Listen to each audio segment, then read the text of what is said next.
அனைவருக்கும் வணக்கம். Welcome to இன்றைய அரசியல். அவரும் உள்ளே வருகிறார். 2 பெரிய மாற்றம். ரிசல்ட் வந்ததும் திமுக எடுக்கும் புது ரூட். ஸ்டாலின் முடிவு. லோக்சபா தேர்தலில் முடிவுகள் வந்ததும் திமுகவில் 2 முக்கியமான மாற்றங்கள் இருக்கும் என்று அக்கட்சி வட்டார தகவல்கள் தெரிவிக்கின்றன.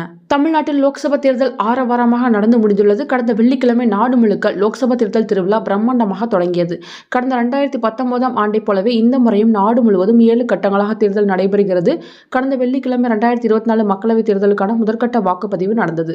தமிழ்நாட்டில் 39 தொகுதிகள் மற்றும் புதுச்சேரியின் முதற்கட்ட வாக்குப்பதிவு நடந்தது. தமிழ்நாட்டில் மொத்தம் 950 வேட்பாளர்கள் களத்தில் உள்ளனர். நாடு முழுவதும் 21 மாநிலங்களில் உள்ள 102 லோக்சபா தொகுதிகளுக்கு முதல் கட்டமாக தேர்தல் முடிந்தது.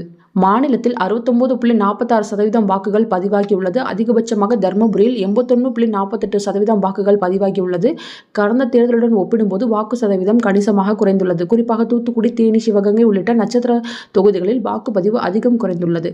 முதலில் 72.09% வாக்குகள் பதிவானதாக அறிவிப்பு வந்த நிலையில் நள்ளிரவில் வெளியான டேட்டாவில் 69.46% வாக்குகள் மட்டுமே பதிவானது என்று கூறப்பட்டிருந்தது. பொதுவாக இறுதி நம்பரில் வாக்குப்பதிவு அதிகரிக்கவே செய்யும். ஆனால் இந்த முறை குறைந்தது பலருக்கும் குழப்பத்தை ஏற்படுத்தியது. லோக்சபா தேர்தல் முடிவுகள் வந்ததும் திமுகவில் 2 முக்கியமான மாற்றங்கள் இருக்கும் என்று அக்கட்சி வட்டார தகவல்கள் தெரிவிக்கின்றன.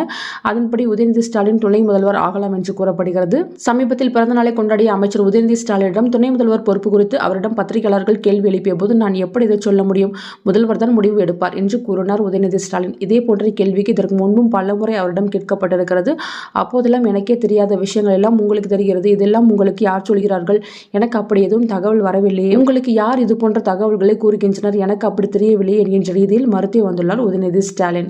ஆனால் இந்த முறை அப்படி எதுவும் மறுக்காமல் அதையெல்லாம் முதல்வர் முடிவெடுப்பார் என்று சொல்லியுள்ளார். அதாவது துணை முதல்வர் பற்றி முதல்வர் முடிவெடுக்கட்டும் என்று உதயநிதி சொல்லாமல் சொல்லியிருக்கிறார். இப்படி சொல்லியிருப்பதன் மூலம் முதல்வராக ஸ்டாலின் முடிவு செய்துவிட்டார். அதனை எப்போது அறிவிக்க வேண்டும் என்பது மட்டும்தான் இன்னும் முடிவு செய்யப்படவில்லை என்று இளைஞரணி மத்தியில் பரவலாக பேசப்படுகிறது. லோக்சபா தேர்தல் முடிந்ததும் அந்த அறிவிப்பு வெளியாகும் என்கிறார்கள்.